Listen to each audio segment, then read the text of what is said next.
Hello, Kenya. I'm Paul Ndiege. Paul is the curator at Mboya Mausoleum. Paul is also one of Tom's younger brothers.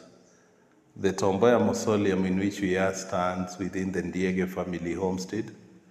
Remember, Tom was born to the late Leonardus Ndiege and Marcella Wur. The parents were buried within the family compound.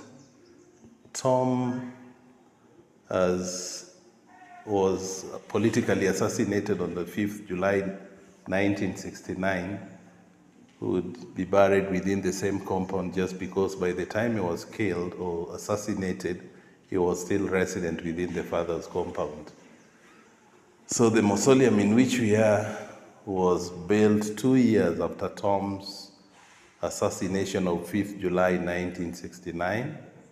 This was a project done by most of his friends and the family just to honor Tom for having contributed a lot to the people of Kenya and the rest of the world.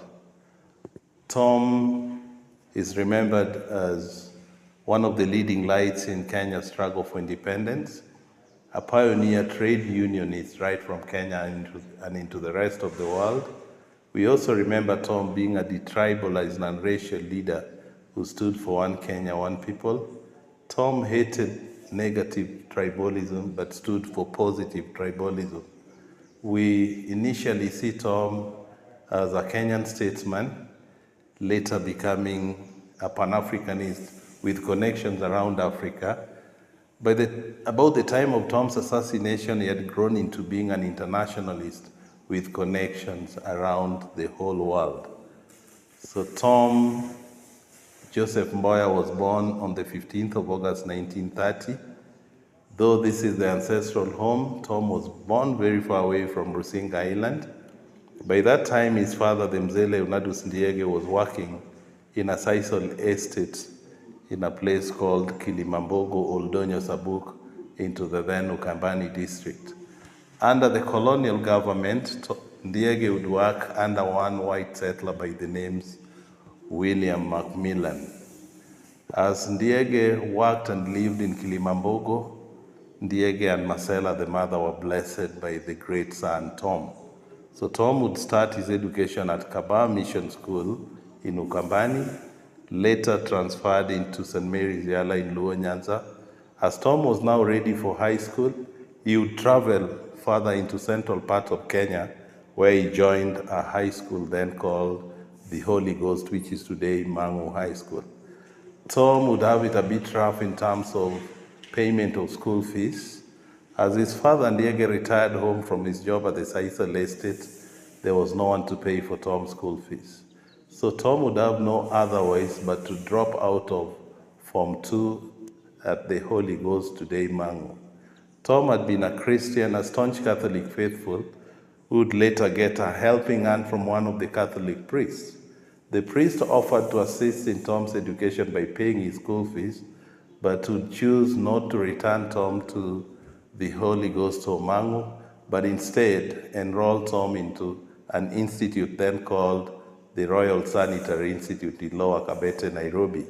Here, Tom trained in matters public health, and on completion, Tom was employed by the Nairobi City Council as a sanitary or health inspector. Now, working under the colonial government then was a great challenge for the black African workers. Just because of their skin color being black, they would face so many challenges. One being that they would be forced to wear some khaki uniforms just to identify them from the white workers.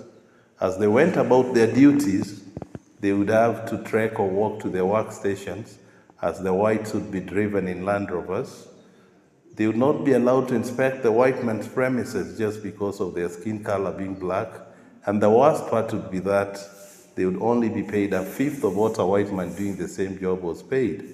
So because Tom had witnessed the same method to his father Ndiege and others at the Sisal Estate, Tom would be encouraged to stand up and lead in the agitation for the workers' rights. Tom would call very small group meetings in which they would share their grievances and problems, and Tom would be more courageous to present the same to the colonial masters. Bit by bit, they would realize some changes which were not adequate, and later Tom would be joined by the masses in this fight. So the small group meetings would grow into associations and later unions, and that's why we today remember Tom being a pioneer trade unionist right from Kenya and into the rest of the world, among other achievements. Tom would grow here very steadily, and by about the age of 25 years, which was in 1955, Tom had become a global trade union leader. By that time, Tom had joined the then International Confederation of Free Trade Unions. Here, Tom would later earn a scholarship to study at Oxford University in Britain, a branch called Ruskin College, in which he trained in labor relations. Here, Tom would be more brilliant, and for that, Tom would even be referred to as the lecturer of the lecturers by the lecturers that he found there. For the fellow students that he met there, they would refer to Tom being a white man in a black skin with a white man's brain. So Tom would as well train in economics and even political science. As Tom was here, he met a special student by the names William Scheinman, an American who highly admired him. William had very strong connections back in the US to a committee then called American Committee on Africa, which comprised the greats like Martin Luther King, John F. Kennedy, just to mention a few. So as Tom completed his education at Oxford, he would be offered the very first chance to visit the US for the first time by the very committee. He had a stint with the greats within the very committee, but returned to Kenya in late 1956, embarked on his trade union duties. But in 1957, Tom would now join politics. It was then that the colonial government agreed to co-opt free African politicians into LegCo. So Tom Mboya would choose not to contest a constituency in the native law region where he came from, but instead contest a constituency in the cosmopolitan Nairobi area of many races and tribes. Here, Tom would not want to be identified with a given tribe or race, but stood for one Kenya, one people. Tom won a constituency seat in Nairobi, the Nairobi area constituency seat, as other African politicians won elsewhere. For example, Jaramogi would win in central Nyanza, Ngala at the coast, Moi in the Rift Valley, and many more others. But Tom would advise them to come together and form an organization which they called African Elected Members Organization, and this would be the tool that they would use in pursuit for Kenya's independence. As pressure mounted on the colonial government invited a delegation out of the very organization to the Lancaster House conferences in London, in which Kenya's independence and a new constitution was deliberated upon. Here, Kenyatta would have the first Kenyan cabinet and government as the first internal self-government. Kenyatta would lead it as the prime minister, and he would be mandated to come up with a small government and cabinet.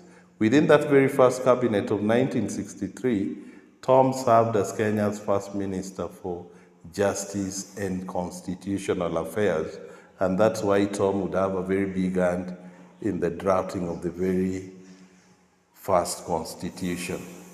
This would serve as a preparatory phase in which Kenya would prepare to become a republic later in 1964, and for that, they would have to go for other things.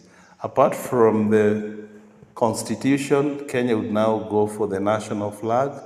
We informed that the Kenyan national flag that we see today was designed by Thomas Joseph Mboya. The Kenyan national anthem originated from the coastal region. The community called the Pokomo had a lullaby transformed into the national anthem, but Tom Mboya would want to make it more harmonious and unifying, and for that he inserted the lines like, "Justice be our shield and defender, may we dwell in unity," and others. Later, they came up with the public seal and the coat of arms. Now, Kenya was prepared to become a republic, and on the 12th of December 1964, Kenya now became a republic. Kenyatta was no longer the prime minister, but now the president of Kenya, with the vice president being Jaramogi Oginga Odinga.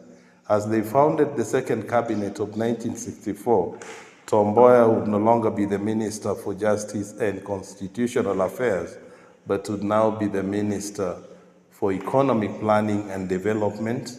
And here Tom would contribute by coming up with economic blueprints and policy papers like the renowned Sessional Paper 10 of 1965, among others. So in a nutshell, we may see Tom as one of the leading lights in Kenya's struggle for independence. We also see Tom as a pioneer trade unionist right from Kenya and into the rest of the world. We'll also see Tom as a detribalized and racial leader who stood for one Kenya, one people. Tom is seen to have had a hand in most of development projects. Remember, one given project is the Airlift Africa under the African American Students Foundation that he founded right from 1959 into the mid-60s. By 1959, Tom already had a vision that in the near future then, Kenya would become independent and later become a republic.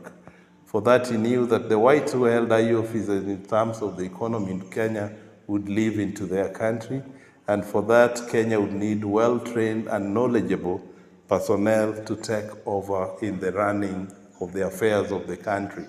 So Tom initiated the grand project, the Airlift, that enabled bright but needy African students earn scholarships, study in the US colleges and universities, attain the necessary training and knowledge, and would later come back to Kenya and help in nation building.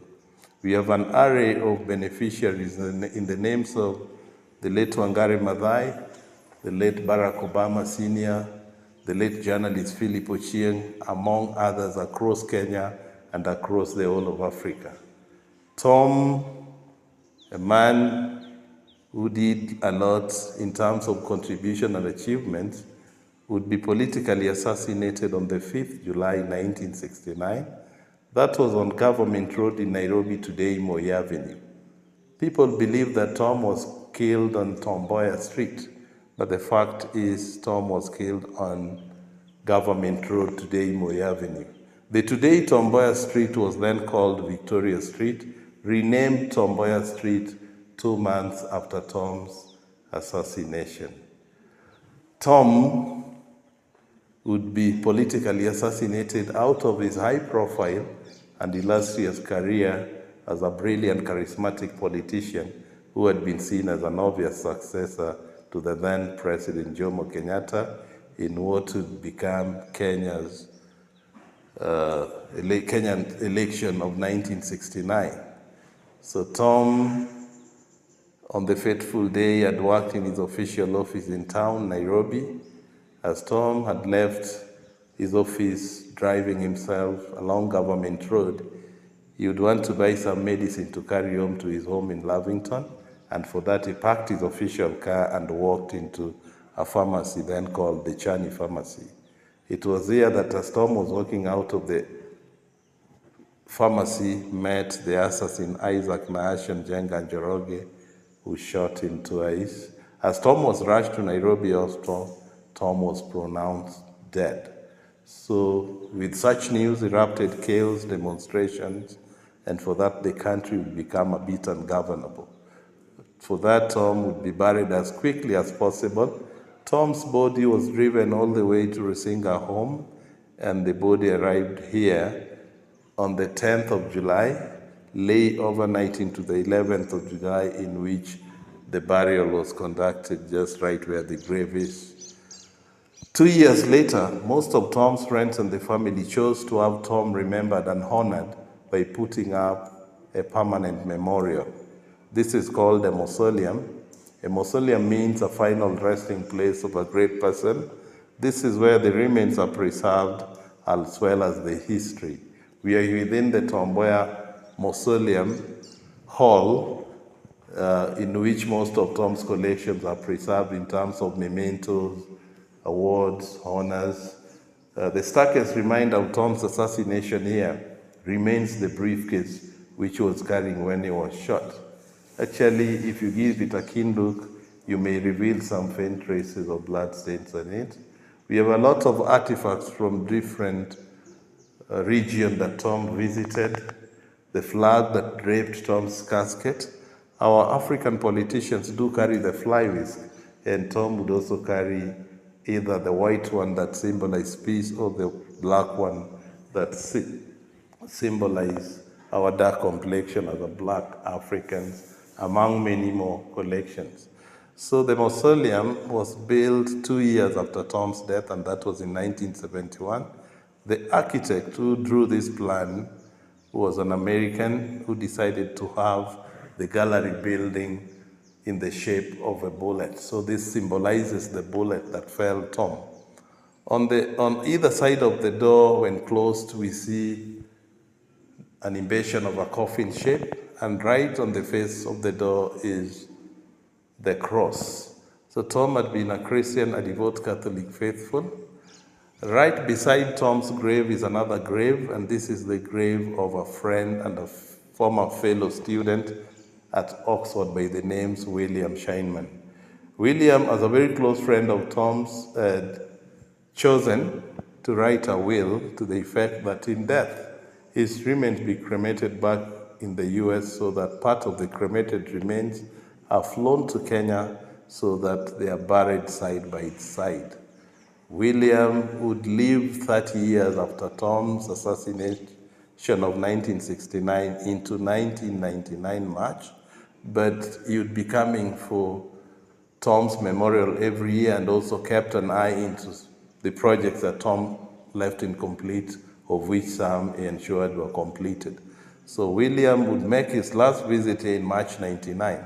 As he returned back home to the US, he died out of natural causes, and the wish and the will were revisited in that part of the cremated remains were flown to Kenya, and we today have the very grave just beside Tom's grave. The family has what we call the family gravesite just beside Williams's grave. For our kin who choose to be buried within the family gravesite, like the late Tom's brother Alphonse Okuku, have their remains lying here. For the rest of Tom's family, we could see a family caption just behind me here, but as per the Luo traditions,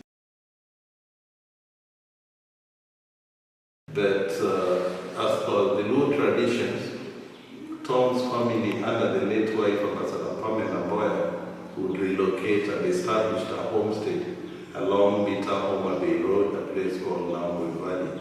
It's sad that we have two graves lying there, that of Mama Pamela. Pamela died out of natural causes in 2009, and now, following tradition, she had to be buried right there. In 2004, we lost Tom's firstborn, a brilliant commercial lawyer, Peter Mboya. Peter was buried within the very family homestead. We are nearing an anniversary of Tom's of this year. Tom is remembered 5th July every year, and anniversaries held here in Rusinga at the mausoleum. We have other areas or regions in which the same is celebrated. The one of this year brings some information that being arranged now is a more befitting anniversary on the 5th July 2025. The county may be coming in and joined with Tom Mboya University, but what is right in the middle of it is the family right here and the family elsewhere. So we normally invite Tom's admirers and all people of all walks of life to join in celebrating Tom's anniversary. This will be the 56th one. This is where Tom is remembered. His speeches are listened to, A mass is read here, entertainment of all sorts, and people may even decide to be here for as long time as they wish. We remember Tom mainly for what he contributed, achieved, and what he stood for, justice. So welcome, and let's come together in remembering our great son Tom Mboya on the 5th July 2025 at the Tom Mboya Mausoleum in Rusinga Island. We'll be updating the public on the arrangements as the day grows nearer. Thank you. This is Paul Ndiege, curator, Tom Mboya Mausoleum, Rusinga Island.